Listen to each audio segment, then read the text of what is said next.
It's a case that law enforcement says they've never seen before. Cheryl Turner of New Iberia has been missing since early January. Now authorities are confirming it was her body that was found in Catahoula Parish. Police say her torso and dismembered remains were located along a stretch, this stretch right there, of the Washita River in late January, but only now has been positively identified. It went from us busting our head about if it was her or not to how did she go?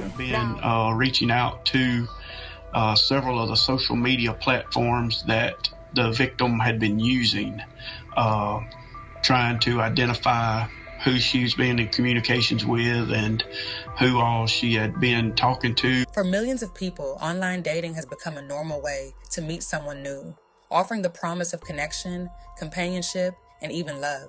But for one woman, what began as a simple attempt to find a relationship would end in a tragedy that shocked her family and left the community asking difficult questions about the hidden dangers that can exist behind a screen.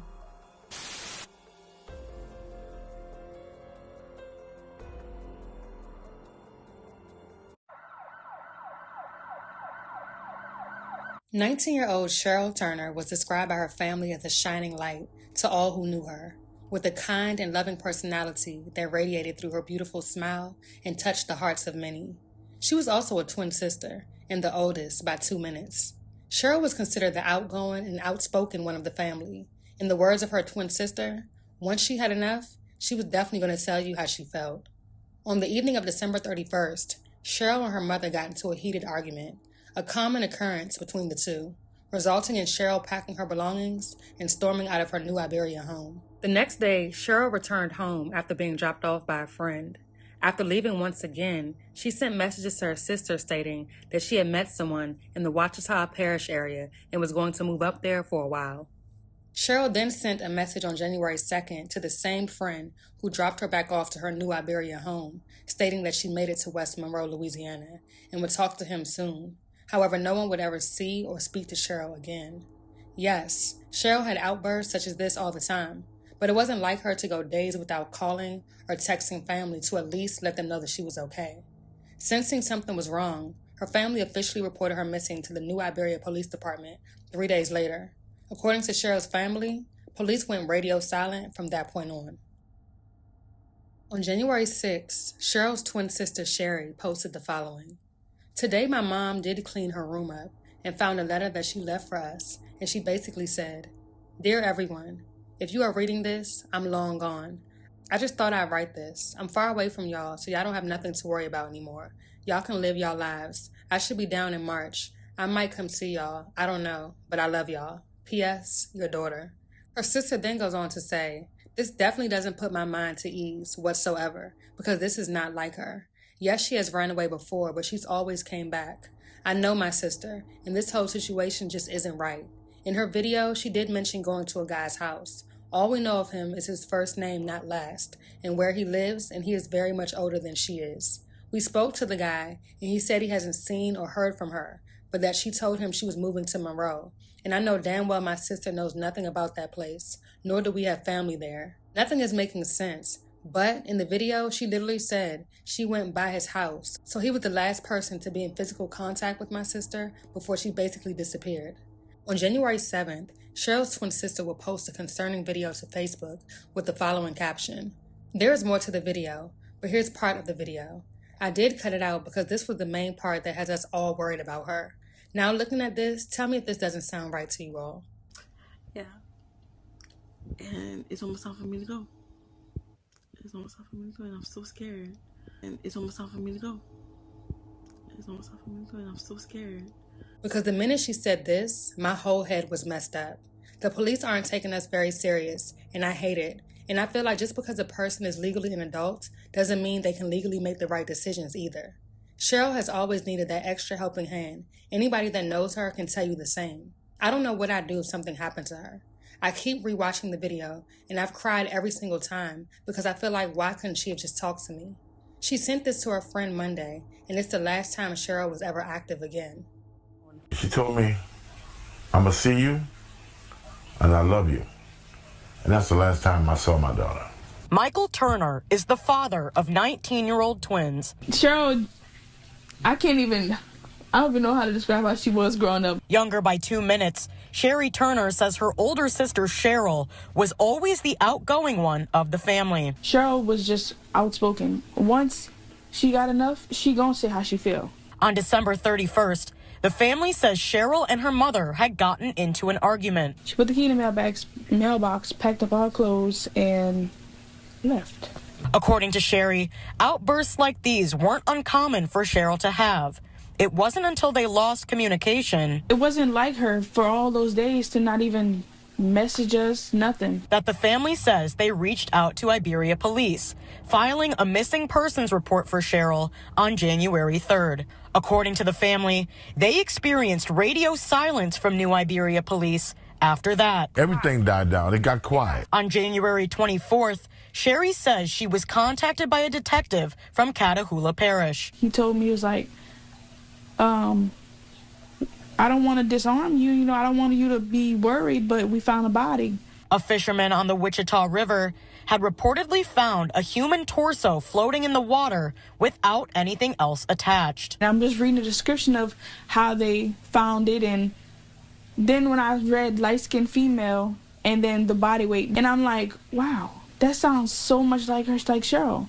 Friday came, I got up, and the whole day, everybody felt off all day. Nearly 3 weeks later, on January 24th, 2024, the Catahoula Parish Sheriff's Office received a call from a fisherman regarding a body floating in the Ouachita River. Deputies recovered the body, and the remains were found to be only a torso. There was no head or extremities connected to the body. The remains were sent for an autopsy, and the findings led to the case being listed as a homicide. On February 23rd, with the help of DNA samples from her parents and twin sister, the remains were identified as 19-year-old Cheryl Turner, 2 months shy of her 20th birthday. And on Friday, February 23rd, the detective from Catahoula visited the family in New Iberia. Mom was like, so what's the results? The minute he put his head down and said, I'm sorry, but it was 100% match and confirmation that it's your sister. Nearly 2 months after her disappearance, Cheryl's body was found. Throughout the world, people don't know what their kids are doing. Yeah. They don't pay attention. But they need to start paying attention. Cheryl's sister continued to post to Facebook, providing updates to those who were following from the beginning. In a shocking post from a supporter, it was revealed that her sister went as far as contacting news sources to have her sister's story shared. Cheryl was missing, and no news sources, not even one, responded. People even began sending messages to Cheryl's sister, claiming that she was being sex trafficked and demanding money for more information. It wasn't until Cheryl's body was ultimately located that her story was finally broadcasted. However, it would take 2 months for the true story to reveal itself. Through forensic data and surveillance footage, 29-year-old Anthony Pierce Holland Jr. was named a suspect in the case, and the West Monroe Police Department executed a search warrant on his home on April 23rd, 3 months after the initial discovery of Cheryl's body. The two met online and engaged in a romantic relationship over text messages until the evening of January 1st. Apparently, Holland picked Cheryl up from her New Iberia home in a black truck on the evening of January 1st, taking her to his West Monroe home. A joint investigation conducted by the West Monroe Police Department and Catahoula authorities determined that Cheryl's phone was connected to Wi-Fi near Holland's phone before it stopped transmitting on the night of January 2nd.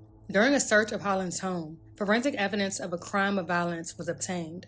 Traffic camera in the area captured Holland's black truck near the area where the remains were located 4 days prior to the discovery. Medical examiners confirmed that the time frame in which the remains were in the river was consistent with the time frame when Holland's vehicle was seen in the area. An autopsy report indicated that Cheryl sustained physical injuries to her neck. During subsequent interviews, Holland admitted to killing Cheryl inside of his residence while the two were engaged in physical activity. Holland further stated that he dismembered her body inside of his home before placing her remains into a body of water that fed into the Ouachita River. He then disposed of the knives that he used to dismember Cheryl along with her possessions. This comes roughly 1 month after the brutal and horrific murder of 19-year-old Sade Robinson, who was dismembered after meeting up with the man she met online. Up until now, investigators are still searching for the remainder of her body parts. In an emotional post made on what would have been Cheryl's 20th birthday, her twin sister posted the following. I don't even know where to start. We're officially 20, sis. Knowing I can't celebrate it with you has had me with a roller coaster of emotions. I don't know if I want to cry, scream, or do a little of both, but I do know you're in a better place. We shared so many good memories together, and sadly, that's all I have left to look back at. So I want everyone to stop what they're doing and help me scream happy 20th birthday to the most beautiful sister in the whole wide world. Happy first birthday in heaven. It'll never be goodbye, my girl, but we'll meet again. Long live Cheryl, forever 19. Tell me something good. 90 days. Got it. That's exactly how long after Cheryl Turner's remains were found that law enforcement made an arrest in her case. This is a burden that I had to sleep with for days. On January 24th, a human torso was pulled from the Ouachita River. Just from the very beginning of the case, it's not very often that we would have a case like this. After DNA testing and a, quote, vigilant investigation by 4 separate law enforcement agencies, the Turner family is one step closer to finding answers. This is a very sick individual, so I'm going to do everything in my power to make it to every court session, to do everything in my power to make sure this guy never hurts anyone again. On Tuesday, West Monroe police arrested 29-year-old Anthony Pierce Holland Jr. in connection with Cheryl's murder. Don't have a whole lot of details about him. I know they met through social media, and that's how they got connected. He has been booked into the Ouachita Parish Detention Center for second-degree murder in connection with this case. Not only did we not have all the evidence to go with it, he gave a full confession. We're a team. We're not a very big department, but we're a team. And it's not much go unsolved in Catahoula Parish, I tell you that. His case will be presented to a Ouachita grand jury. If it was our families, we would expect no less from another agency to do it for us. So whatever we expect for us, we're going to do for family. 19-year-old Cheryl Turner was laid to rest on April 14th at the Fields Funeral House in New Liberia, Louisiana. 29-year-old Anthony Pierce Holland Jr. was taken into custody without incident and booked at the Ouachita Correctional Center for 1 count of second-degree murder and is being held without bond. More than a year after her dismembered remains were found in the Ouachita River, the victim's family is now facing another painful setback. For the Turner family, the absence of justice is made even more painful by the brutal nature of the crime. The man accused of killing her has been ruled mentally unfit to stand trial, delaying the case once again. On August 21st of 2025, a judge determined that Holland was currently unable to understand the legal proceedings against him. As a result, the court ordered that he be committed to the Eastern Louisiana mental health system, where he will remain on psychiatric hold until doctors determine that he is capable of comprehending the charges and participating in court.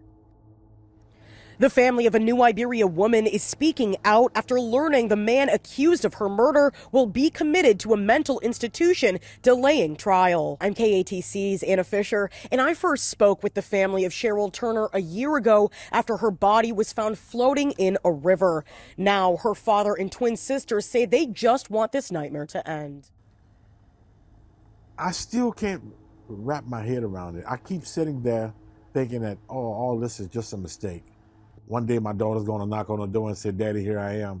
But I know that'll never happen. You know, this is not just gun violence related. This is slaughter. This is like only things you see on a movie. 2024 began with one of the most gruesome cases seen by local law enforcement. And for Sherry and Michael Turner, it was the beginning of an unimaginable tragedy.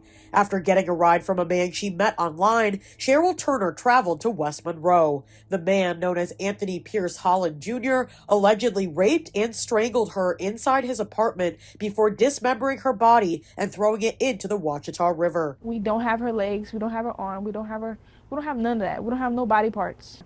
This is all we have left. According to Catahoula authorities, Holland confessed to the crime in April 2024 and has been awaiting trial ever since. Anthony is not locked up right now. He's in a mental institution. A trial now even further delayed after he was committed to a state mental health institution last Thursday. Because mind you, nobody called us. Nobody told us nothing. Nobody even informed us about him being in that mental hospital.